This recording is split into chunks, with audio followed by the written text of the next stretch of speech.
Soon. We've got the mayor and Faribault's city administrator in studio, so I have to be on my very best behavior. They could, one phone call, get the police over here and arrest me and throw me in the clinker. So we have to be very, very careful. I'm just kidding. Tim Murray and Mayor Kevin Voracek in studio. By the way, tomorrow we're going to have a double shot. A couple of fundraisers coming up. Camp Omega representative will be here to tell us about a polar plunge they're doing in Morristown for Camp Omega. And then Diana Kelly will be with us from Infants Remembered in Silence. Their 21st annual breakfast and bingo is this Sunday, and I don't know why they asked me to call bingo again, but they did, and we'll be calling the bingo on Sunday. Hope to see a lot of folks over at the Faribault American Legion.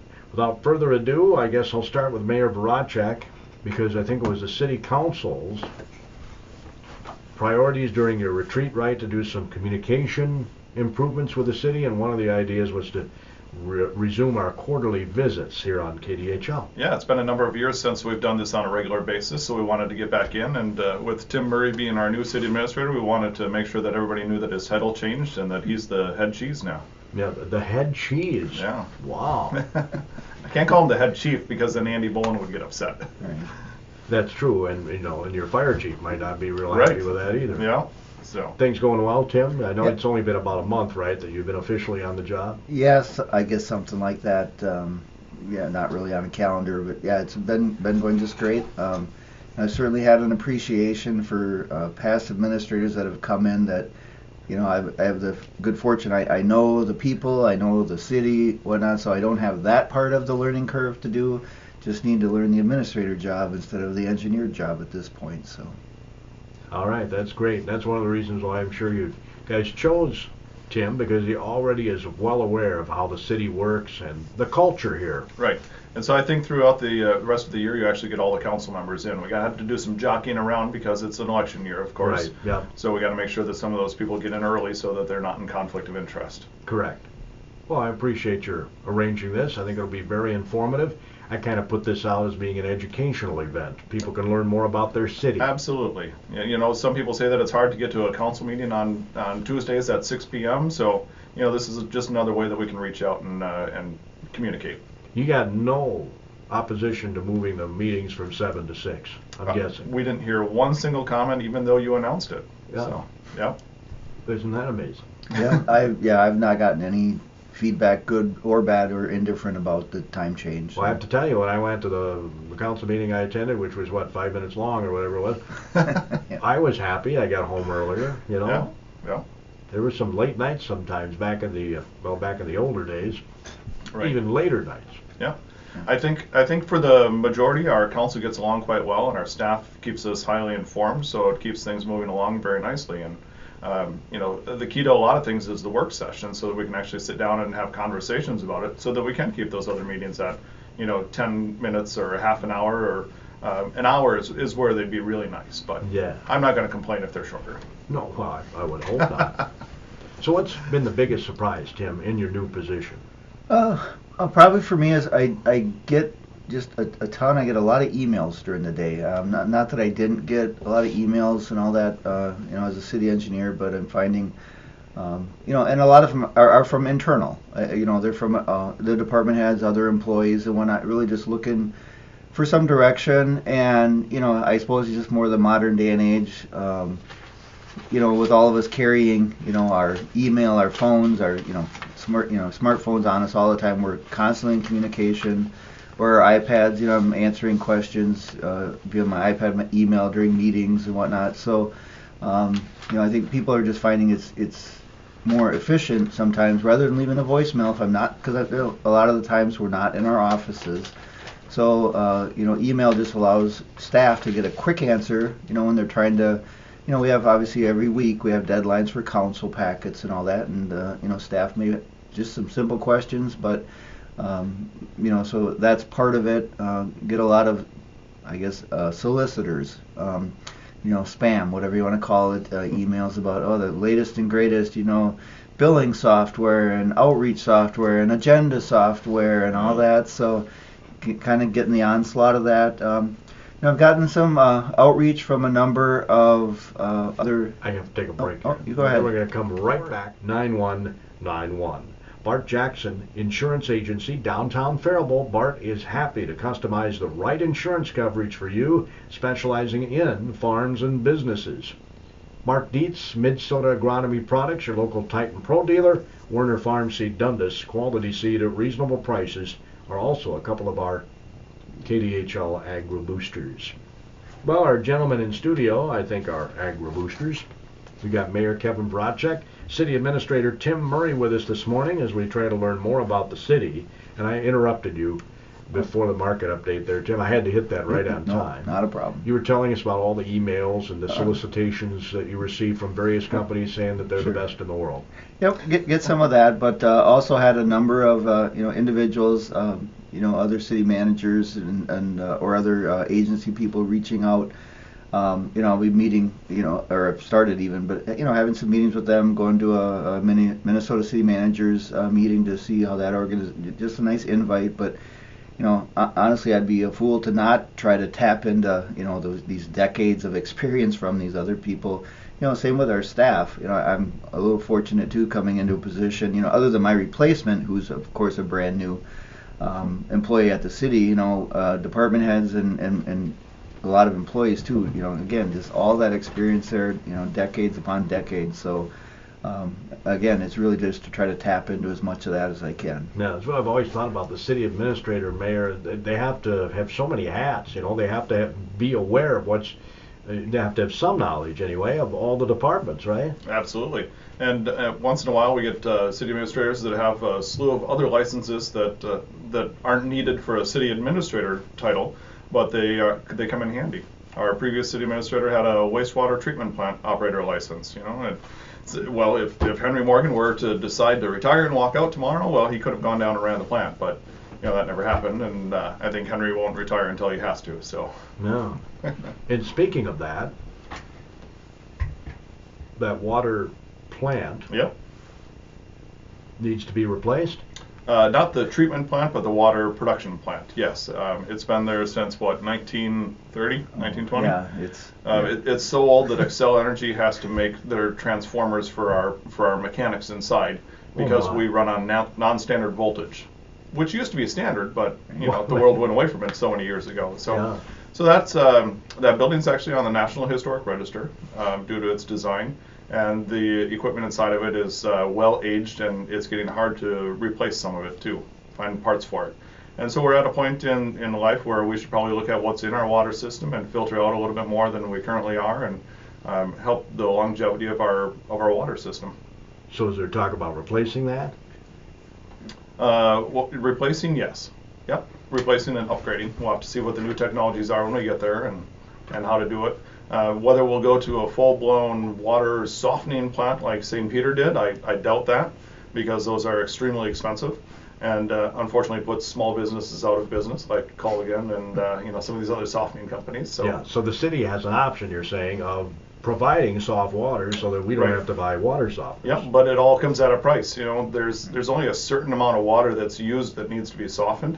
And a lot of the water that we actually have that goes through our system is used in industrial or watering your lawn or doing dishes or, a lot of that water doesn't need to be treated for very much, but we want to make sure that it's healthy and efficient when it comes out. And the price tag is correct.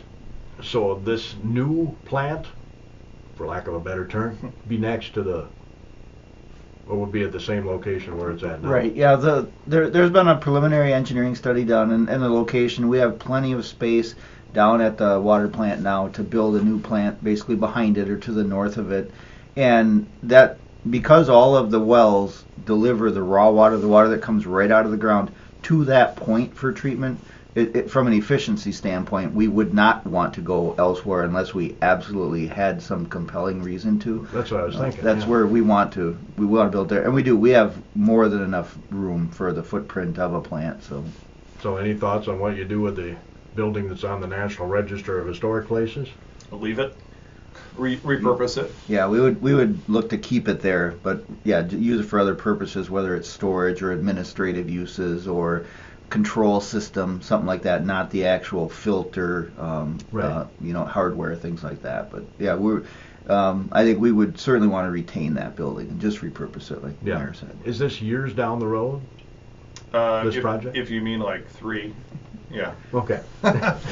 We've actually had some discussions about it when we were working on the budgeting process.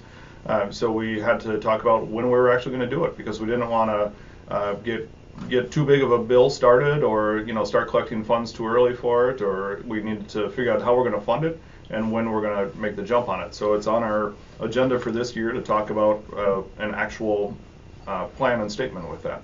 We have a council administrator form of government, Correct. which means Means the council overlooks the administrator, and then the administrator handles all the staff below him. So it's kind of like the old sand time clock, with the narrow point in the middle, and then Tim's just got to figure out how to get it all from one side to the other. so the administrator handles personnel issues, right? To a point, that is one of the differences between an administrator and a city manager. Where cities that have a city manager form of government, the city manager actually hires and, if necessary, I guess, terminates employees. Here, those actions do need to go, from our charter, do need to go through the city council. So, an administrator really does just, it's a good analogy, pass that through from council to staff, staff to council. Whereas a manager actually has probably more authority in the day-to-day personnel decisions, things like that. So setting the agenda for the council meetings.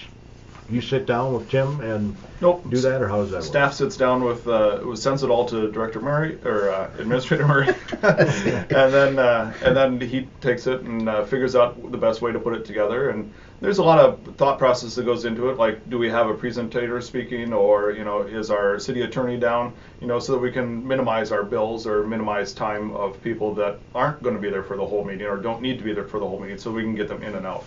So he works with that, and then levels of importance and crowd function, and so there's a lot of thought that goes into how he puts it all together. And then we get the email that it's published online, and so what you look at when you pull the agenda is exactly what the council's looking at. There's no, quite often there's no extra info, there's no hidden, packets that are being produced. Yeah, I like to be able to look at the agenda packet. I Yep. like that feature. Yep. So if you come into a meeting and you were to flip around my pad that's in front of me at the meeting, it's going to be Same thing. exactly what you've got. Yep. Because I just pull it right off the city website so that we're all playing on the same sheet.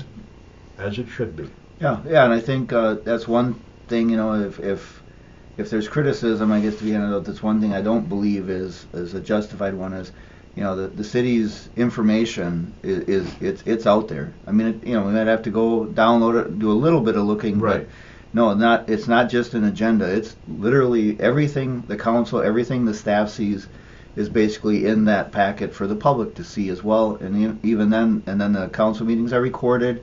You can go back and even watch, if you, I guess, have nothing more exciting to do, but you can go back and watch the video of the meetings to really see how maybe things played out. So no, I think that's one area where the city is definitely doing its best to get information out there for people to at least have the background. Well, in fact, didn't you receive some awards for that too? I think we did get some transparency awards from, I forget who they were from. I forget either, but right, We've got that's them correct. 2 years in a row now. Yeah. Yeah. So I mean, obviously other people looking at it say, hey, this city knows how to be transparent in what they do. Yep, which is good.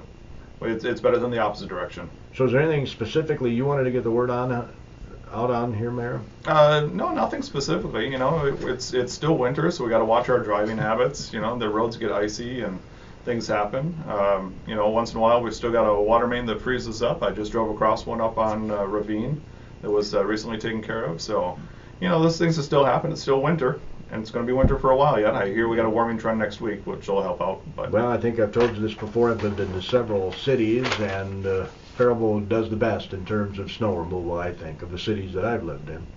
I know with our new supervisors out there, they've been looking at different ways to help speed the efficiency of it all.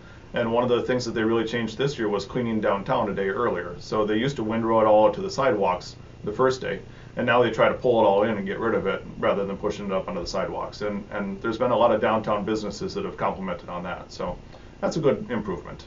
Yeah, that's one of the other things that I mean, do you get involved in any of that, Tim? I mean, With the snow removal, Yeah. maybe answered a few questions, but no, that's through the public works and the streets department out there.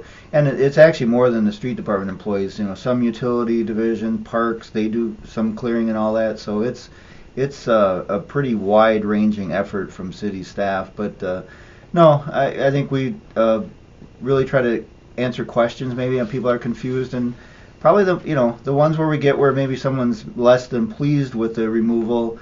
If I follow up on it, with the director or with the superintendent, we find out most often it's the fact that because the drivers do have their own routes, fixed routes in general. Well, but people are on vacation, people are out sick. Well, so it's more often than not it's somebody that's plowing a route that's not their route, not their normal route, and the little nuances of, well, we have a street here and there's sidewalk on the curb on one side. So for these 2 blocks, we take all the snow when we can. We take all the snow to the other side of the street. Well, all of a sudden you get somebody on a route like that. They don't necessarily know that, and adjacent property owners like, well, they push the snow on the sidewalk. They don't, they're not supposed to do that, and so that's more often than not. It's as we have to shuffle drivers around. The other one, this most recent big snowstorm we had. I think we looked back, the last big storm like that was in 2010. So unfortunately they don't come that often, but no matter what, whether it's the state, the county, the city, those are going to be a challenge, and it's going to take a couple, 3 days to dig out. But yeah, I know a few people I saw on social media were complaining because they were getting stuck on side streets and stuff, and I don't know what they expect there to be a plow on every single side street in town. You know what I'm saying? Yeah. I mean, even the mayor doesn't get preferences. My road wasn't plowed until I bet you 1 o'clock on Tuesday after that big snowstorm. But we live in Minnesota. You got to expect some of that. Yeah, So. I think so too. Again, Mayor Kevin Voracek, City Administrator Tim Murray are on AM Minnesota today. Tomorrow we're going to talk about a fundraiser at Camp Omega. They're doing a polar plunge. I guess they're getting the firefighters have their when they go out for fires, Their suits put or water the pool. in the pool. Yeah. That's where they're going to do the polar plunge. They're not going to do it, by the dam or anything. In any event, that's we're going to get details about that. And also Diana Kelly will be in from Infants Remembered in Silence. Their 21st annual pancake breakfast and bingo is this Sunday, and I know I'll be calling bingo. Hopefully my voice holds out for that. Gordy, I do just want to note that we're working on some future planning for the city of Faribault, and we are going to need lots of volunteers for those, for different things. Like we're developing a downtown master plan and a parks plan, so we are going to need volunteers to step up from the community and help us out with those. So if that's something that you're interested in, reach out to a council member or reach out to Administrator Murray and let him know so that we can put your name on a list, and it makes it easier when we're trying to fill those spots and we don't keep tapping the same people that we do for everything else. What do I have to do? you would through this, and that's actually one of the very first steps that the consultant Perkins and Will, that's been selected and approved by the council, is going to do is develop with city staff and all that a community engagement plan and come through. It'll be a number of meetings and again probably reflecting more our modern times. There will be a lot of activity that will occur online. The Perkins and Will, even as part of their interview, set up an actual website for the city for this project, and a lot of the work will take place through that. There will be information people can pull down, things, videos they can watch, and all that. But it's going to be a number of meetings that people will be asked to participate in.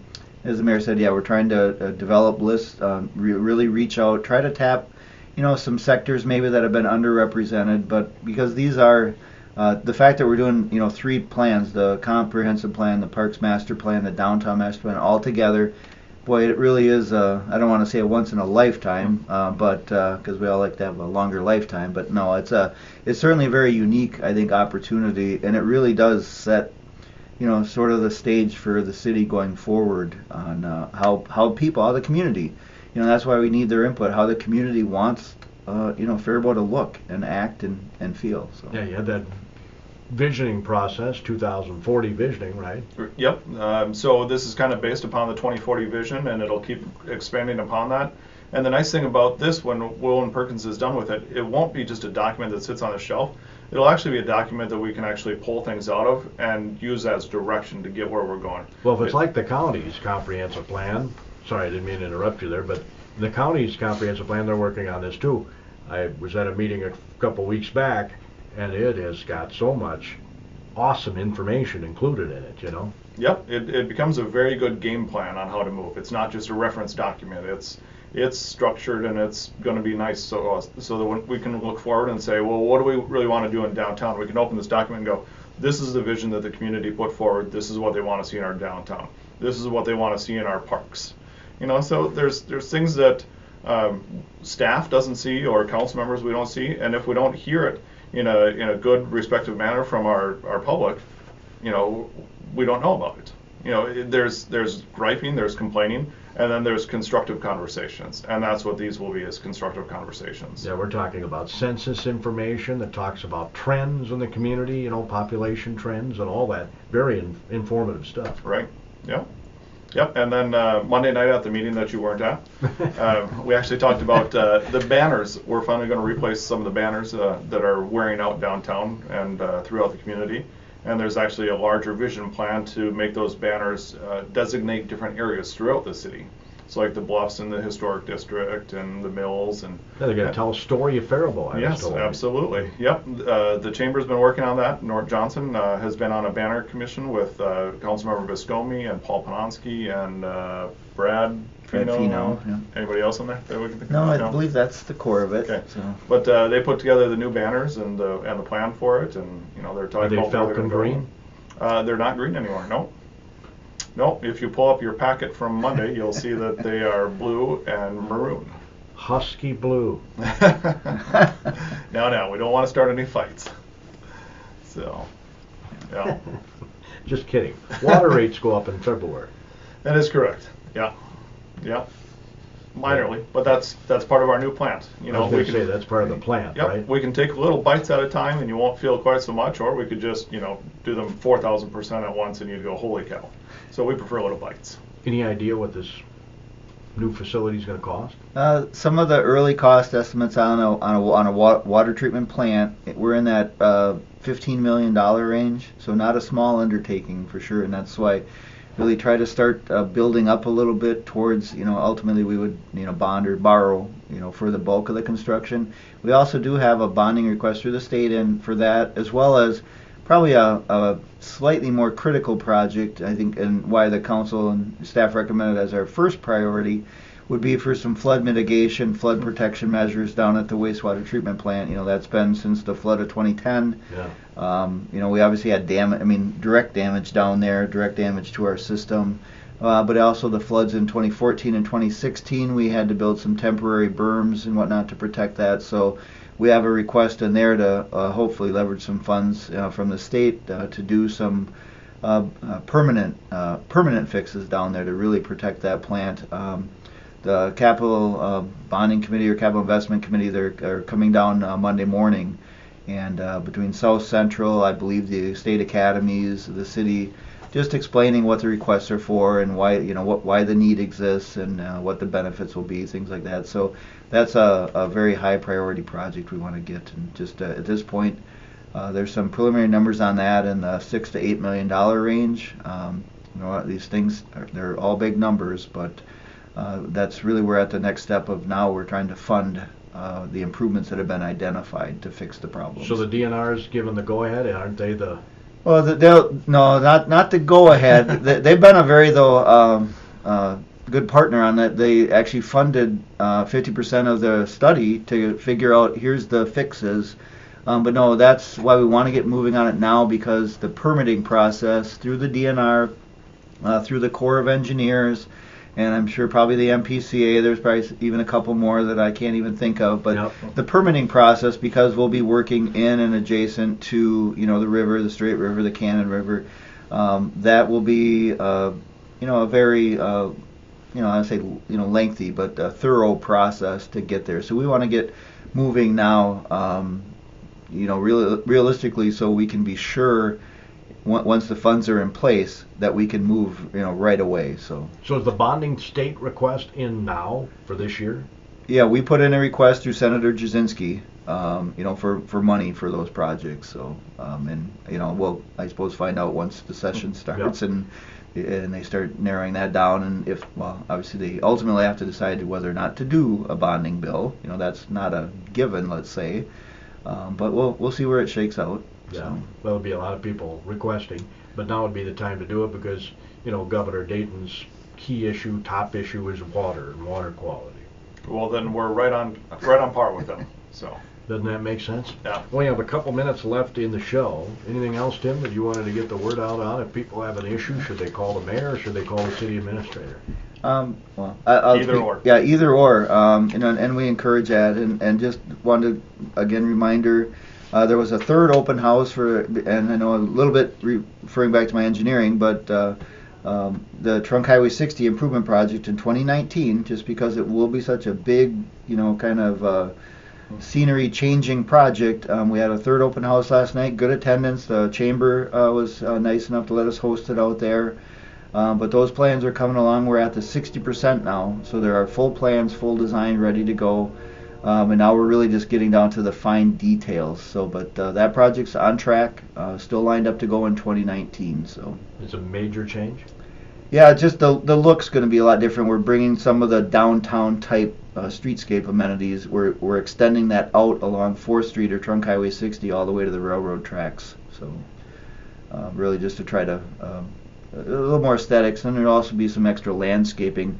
The stretch as you go west of the railroad tracks, like to head out of town, whatever, we're going to add some landscaping medians and whatnot. There's more pavement there than there needs to be. So we said, let's take some of it out and try to, dress it up. It is since it's such a main corridor for the city, really try it. Which, that's, one of the things of the vision and even previous visions. It's, really to dress up the, main corridors, to enhance the main corridors. So we're, ticking off one of those boxes with that. Mm-hmm. Yeah. Got less than a minute. I don't know if it's fair to throw this out, but I know North Mankato, and some other cities have passed ordinances dealing with raising the tobacco purchasing age to 21. Has that been discussed at all? It's not even on the radar screen. It's not even on our radar, and that would be something that we'd have to talk about with our neighboring towns, just like North Mankato said. Right. They won't do it unless Mankato does it. So that would be the same way for us. I don't think it's a horrible idea, but we all got to play in the same sandbox on that one. All right. Yep. Fantastic. Well, thanks, Mayor. Appreciate it. Thanks, Tim. Great, thanks. Good luck in the new position there. I don't know that you need luck. Never hurts to have some luck. No, it doesn't. That concludes today's edition of AM Minnesota on KDHL AM in Faribault, Minnesota. Have yourselves a fantastic day.